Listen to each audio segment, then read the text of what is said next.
There's no feeling more intense than starting over.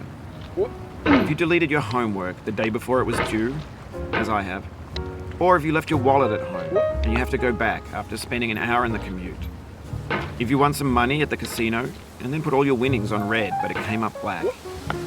If you got your best shirt dry cleaned before a wedding and then immediately dropped food on it. If you won an argument with a friend and then later discovered that they just returned to their original view. Starting over is harder than starting up. If you're not ready for that, like if you've already had a bad day, then what you're about to go through might be too much. Feel free to go away and come back. I'll be here. Alright, thanks for coming with me on this trip. I'll understand if you have to take a break at any point. Just find a safe place to stop and quit the game. And don't worry, I'll save your progress, always, even your mistakes. This game is a homage to a free game that came out in 2002, titled Sexy Hiking. The author of that game was Jazuo, a mysterious Czech designer who was known at the time as the father of B games. And B games are rough assemblages of found objects. Designers slap them together very quickly and freely, and they're often too rough and unfriendly to gain much of a following. They're built more for the joy of building them than as polished products. In a certain way, Sexy Hiking is the perfect embodiment of a B game. It's built almost entirely out of found and recycled parts, and it's one of the most unusual and unfriendly games of its time. In it, your task is simply to drag yourself up a mountain with a hammer.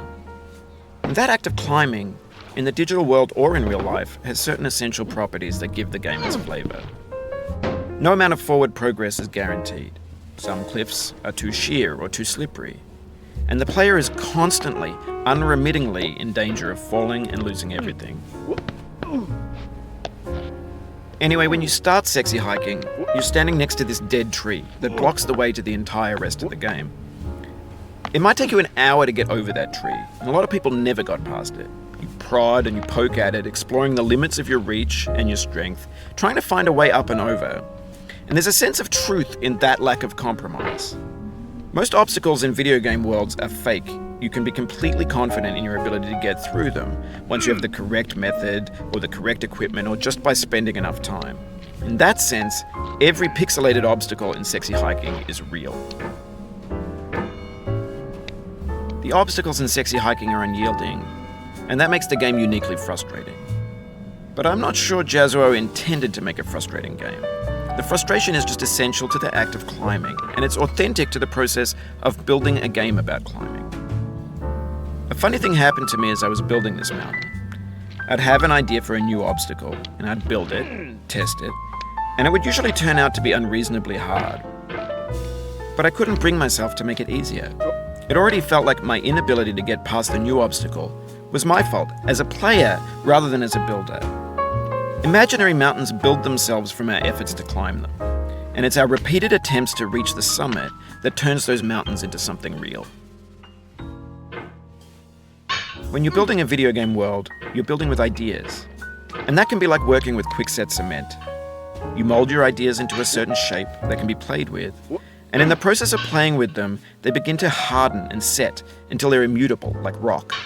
And at that point, you can't change the world. Not without breaking it into pieces and starting fresh with new ideas. For years now, people have been predicting that games would soon be made out of prefabricated objects, bought in a store and assembled into a world. And for the most part, that hasn't happened, because the objects in the stores are trash. I don't mean they look bad or that they're badly made, although a lot of them are. I mean they're trash in the way that food becomes trash as soon as you put it in the sink. Things are made to be consumed and used in a certain context, and once the moment is gone, they transform into garbage. In the context of technology, those moments pass by in seconds.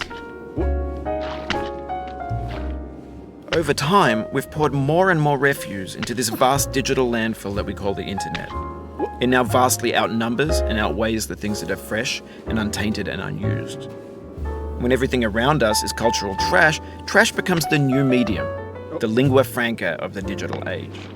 And you can build culture out of trash, but only trash culture. B games, B movies, B music, be philosophy. Maybe this is what digital culture is. A monstrous mountain of trash, the ash heap of creativity's fountain. A landfill with everything we ever thought of in it. Grand, infinite, and unsorted. There's 3D models of breakfast, Gen X's fanfic novels, scan magazines, green screen Shia LaBeouf, banned snuff scenes on Live League. Facebook's got lifelike bots with unbranded adverts and candid shots of Kanye and Taylor Swift mashups, car crash epic failed GIFs, Russian dashcam vids, discussions of McRibs, discarded, forgotten, unrecycled, muddled, rotten, untitled. Everything's fresh for about 6 seconds, until some newer thing beckons, and we hit refresh. And there's years of persevering, disappearing into the pile, out of style, out of sight. In this context, it's tempting to make friendly content that's gentle, that lets you churn through it but not earn it. Why make something demanding if it just gets piled up in the landfill, filed in with the bland things? When games were new, they wanted a lot from you. Daunting you, taunting you, resetting and delaying you. Players played stoically. Now everyone's turned off by that. They want to burn through it quickly, a quick fix for the fickle, some tricks for the clicks of the feck.